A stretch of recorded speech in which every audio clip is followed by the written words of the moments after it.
Hi guys, welcome back to Reading the Bible in a Year. Today is Tuesday, January 5th, day 5. Yes, we are rolling along.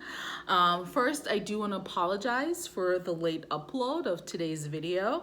I had a lot going on this morning, so I was unable to get it in at our regular scheduled time of 11:30, but nevertheless, we're still up on the 5th day. So with that being said, we're going to get into it. Starting today, we're going to talk about the call of Abram. And before we get into the scriptures, the actual reading in the Bible, I'm just going to give you a little synopsis of what the next couple of readings will actually be about. So with that being said, we're going to get straight into it. Okay, guys? All right. So with the life of Abram, a new chapter in the history of God's dealings with mankind begins.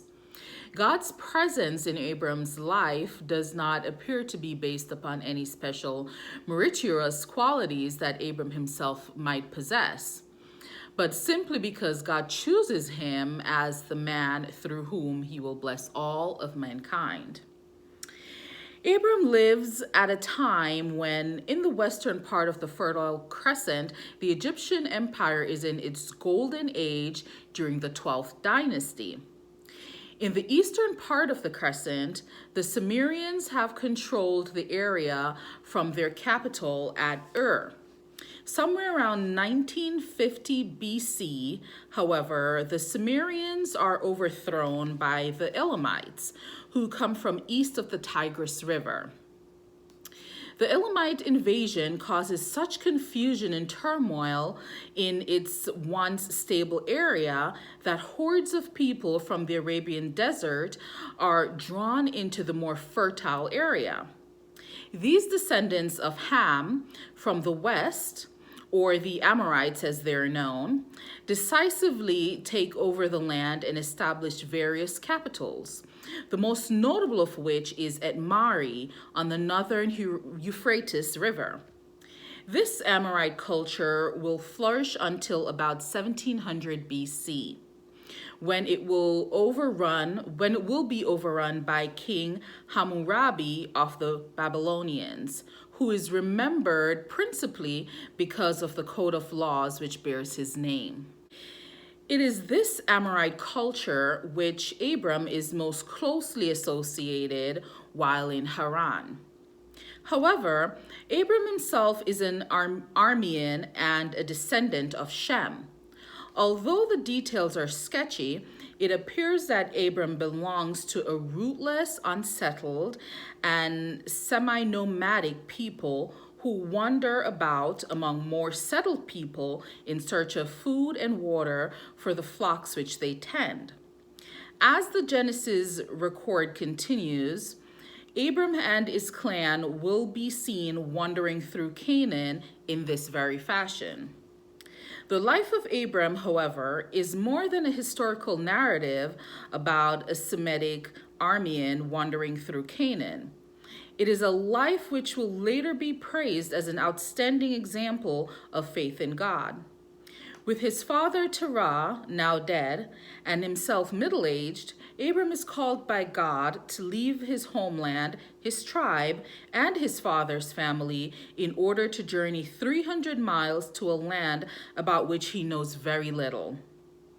Once Abram arrives in the land, God promises Abram that he will give the land not to Abram, but to his offsprings, and this is promised despite the fact that the land is already occupied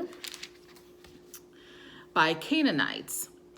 Yet, Abram believes God's promise and continually worships God. As the Genesis record continues, it appears that God had already called Abram at an earlier time, which other scriptures indicates had taken place when Abram was still in the former homeland. But here, God reaffirms the call and covenants, a sevenfold promise, both to Abram and through him to all peoples of the world. So with that being said, we're going to get into how that all plays out, all right?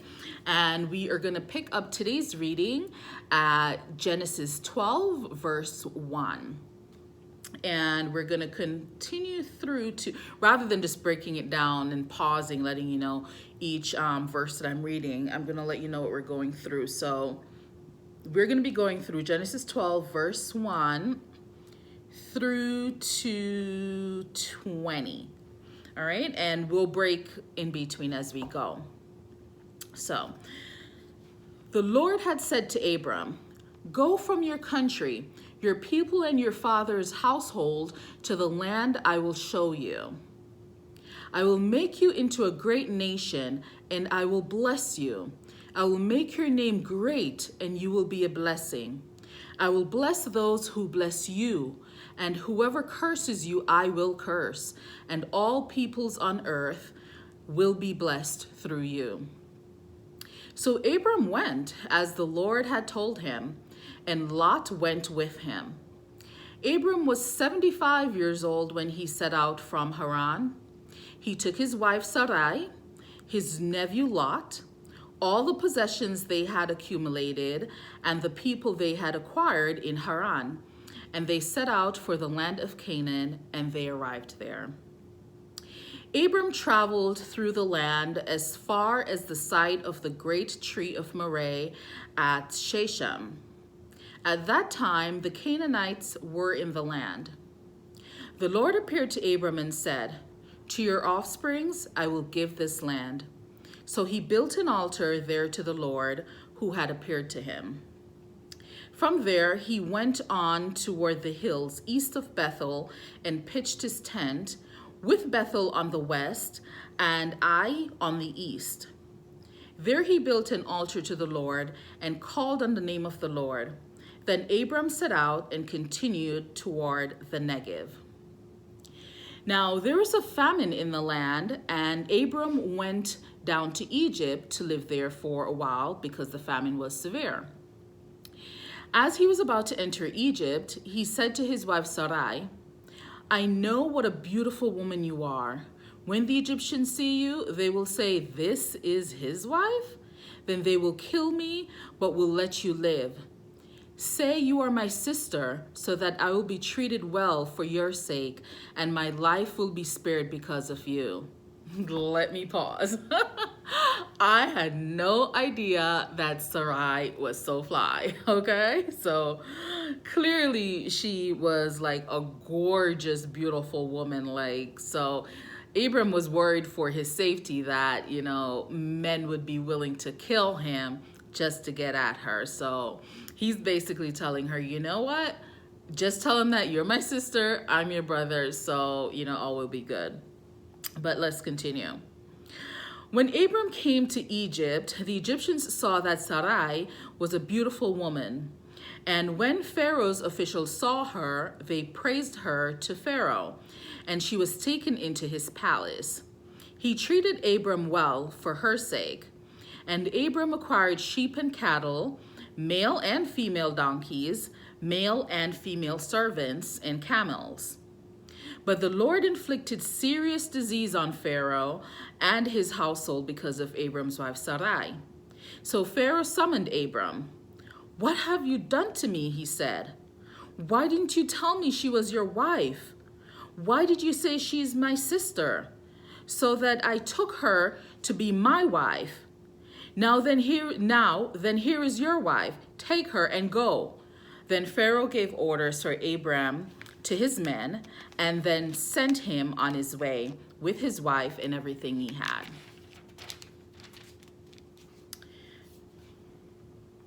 Picking up at Genesis 13, verse 1, and we are going to go through to 18.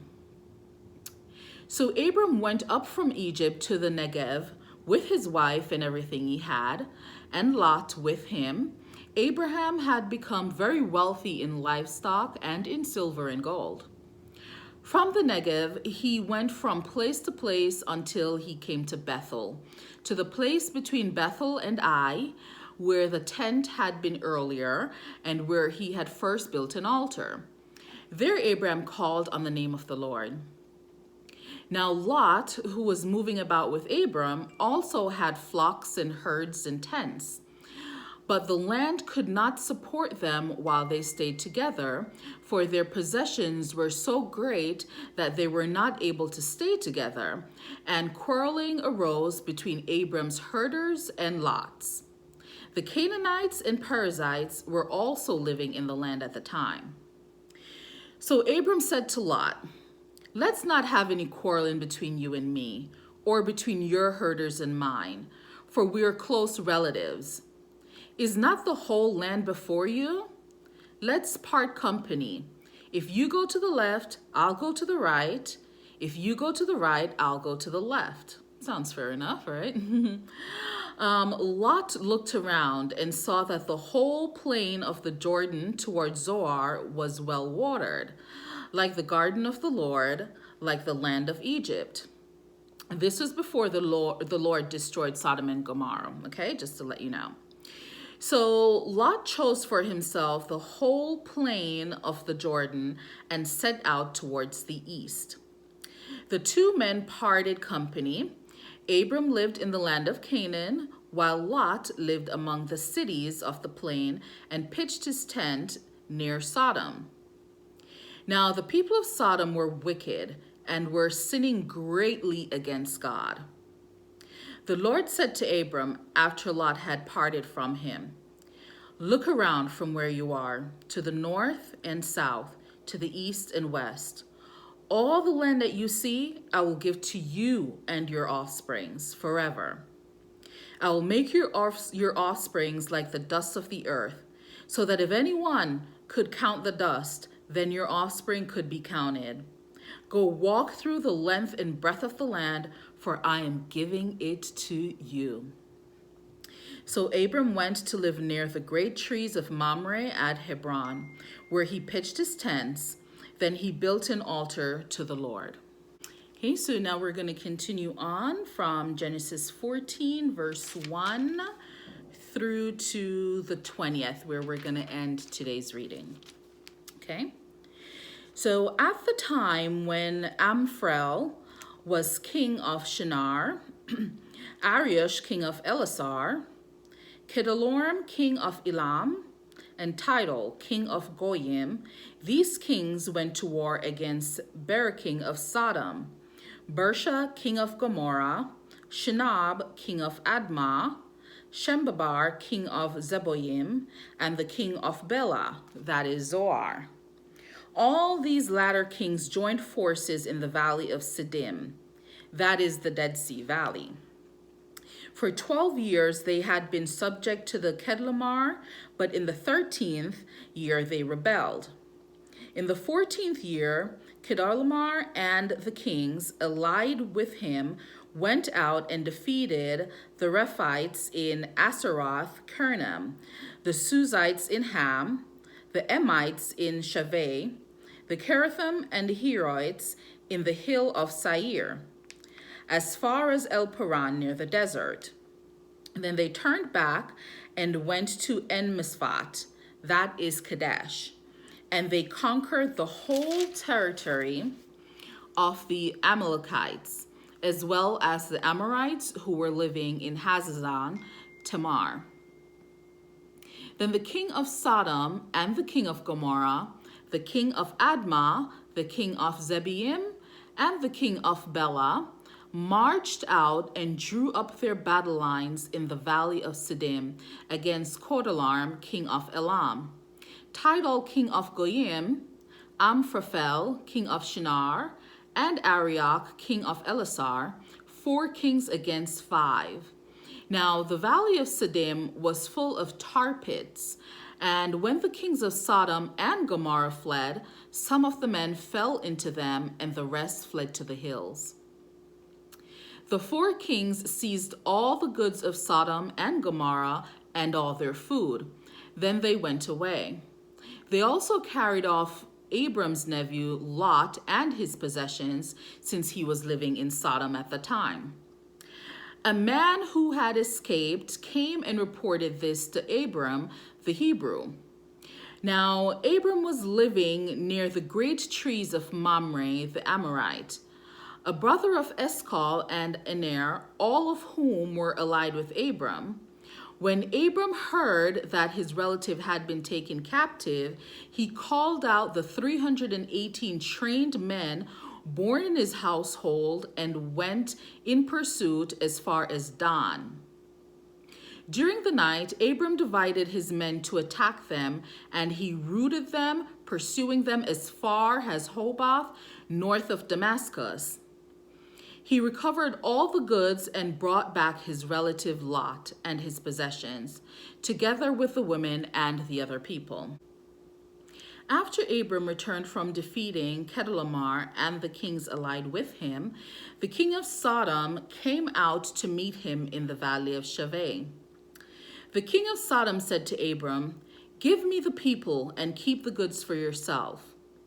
But Abram said to the king of Sodom, "With raised hand I have sworn an oath to the Lord God Most High, creator of heaven and earth, that I will accept nothing belonging to you, not even a thread or the strap of a sandal, so that you will never be able to say, 'I made Abram rich.' I will accept nothing but with what my men have eaten and the share that belongs to the men who went with me, to Aner, Ashkol, and Mamre. Let them have their share." The Metreldek king of Salem brought out bread and wine. He was priest of God Most High, and he blessed Abram, saying, "Blessed be Abram by God Most High, creator of heaven and earth, and praise be to God Most High, who delivered your enemies into your hand." Then Abram gave him a tenth of everything. So that is going to conclude today's reading, day 5, January 5th. As you can see, we are delving into the story of Abram and how God blessed him, promised to bless his people and his descendants. We talked about how, Abram refused offerings from the king of Sodom. He, basically said, "I took an oath. I swear to God that I am not taking anything from you, because I don't want you to come back and say you're the one who made me rich." And when I think about that, it reminds me of, like in today's world, sometimes some of us, we refuse to take handouts or help, or you just don't want things from certain people because, in the end, they will come back and say, "Well, if it wasn't for me, you wouldn't have had this and you wouldn't have had that." So, yay for Abram, for refusing the offerings from Sodom. The king of Sodom, I should say. But on tomorrow's reading, January 6th, we are going to continue on with the story of Abram. We're going to talk about God's covenant with Abram, and we're going to delve into that a little bit more. So with that being said, guys, thank you so much for joining me today on January 5th for day 5 of reading the Bible in a year.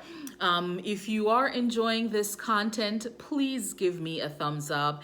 If you're new to the channel and you have not subscribed this yet, please go ahead and hit that subscription button, turn on the notification bell so that you are notified every single time I upload a video. I will be God's willing, I will be uploading every single day for the rest of this year. And I am aiming for an upload time of 11:30 a.m. Eastern time. So until then, be blessed, and I will see you tomorrow. Bye.